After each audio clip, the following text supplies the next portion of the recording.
Hey guys, we're going to be, I'll let that kind of focus. There we go. We're going to be looking at Seesaw, and this is kind of an interactive notebook type assignment. So you can have multiple pages where the students can type in their response, they can record audio response, they can take a picture of something, they can move objects around, they can draw, and you can embed videos and so forth and so on. So this is a really neat tool. It's a really self-contained piece, so you can't like export grades over, but it was a really nice way of completing activity. And I'm talking kindergarten and up. Kindergartners can easily manipulate this type after a couple of practice goes. So I'll show you how to kind of get going. I've already got my class built. Once you get a class built, you'll get an email giving you information on how to share it out, but you can go over here to settings and add in your students. You'll have a class code. They'll type in the code, they'll sign in. Very simplistic, and you can always change and edit these settings. Now I'm going to go over here to activities. I've already got one sheet made that I'm going to kind of show. So with this sheet, we have text boxes put into it.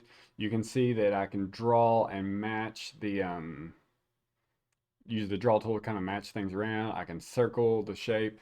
So really easy worksheet. Took only a couple of seconds to get it where students could interact with it. So let me show you how that could be done.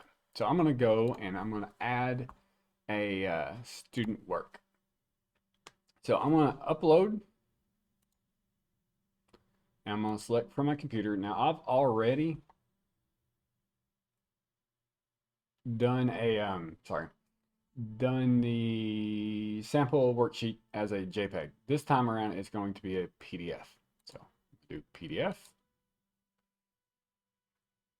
And then I've got my PDF. My PDF was 6 different pages, so you can see it broken down into different pieces. Now, this isn't ideal for what we'd want, but I could definitely, as a student, come in and put in a text box right there. They could type in their answers, and then I could go back and grade that easy enough.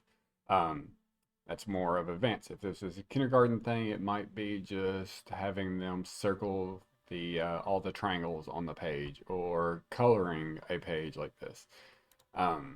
But you can see I could throw in all those pieces. Now this is what the student really sees over here. You'll see they can add a text box, they can add a picture, they can record themselves talking about the page. So it could be having the student practice reading a sentence, and they could actually just sit there and hit the record and go through and read what's on the screen. This is the move tool. You have a different drawing tools, and then obviously the eraser. If they're having trouble reading a section, a student can easily zoom in and move it around so they can see better, and that actually makes it where it's a little easier to draw. I keep clicking these things. So you can see that as the option in there. So I'm going to hit save. I did this as a sample student work and seeing what it would show when the student submits it back. So this is what it would be as the student returns it to me. I now can go in and look at throughout their assignment, see what all was done, and then I can actually edit on here and send it back to the student and say, you know, circle pieces they have missed or something of that nature.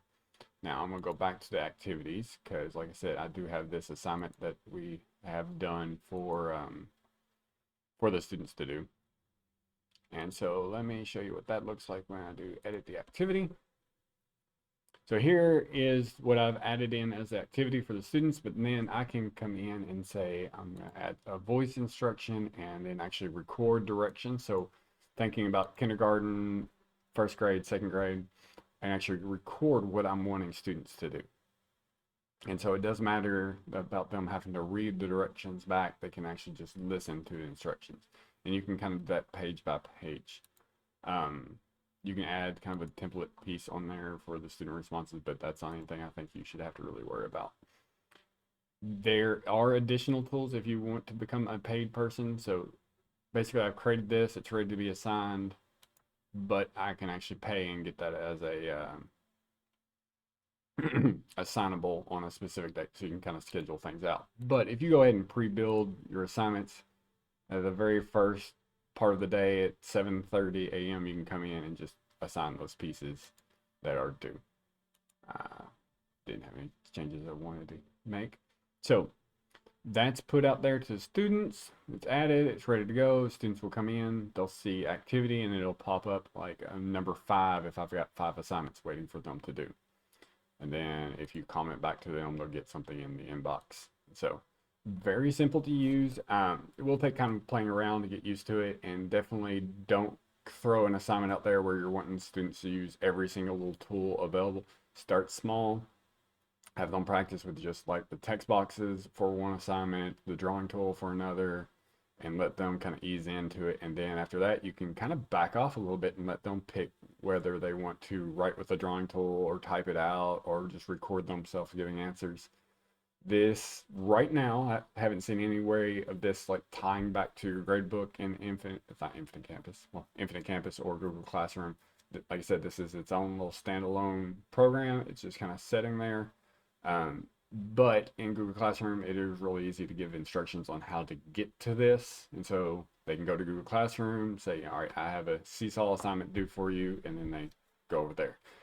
And worst case scenario, this is your little practice playground to just kind of let students have additional work to kind of go through.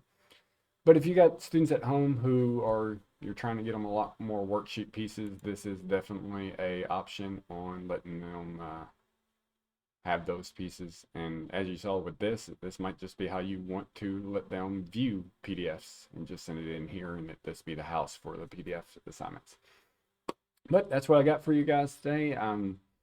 Keep me updated on any questions you might have, and definitely check this out. Like I said, it's worth playing around with, and there are a bunch of extra features that you might want to have later on, and we can talk about that with later this year.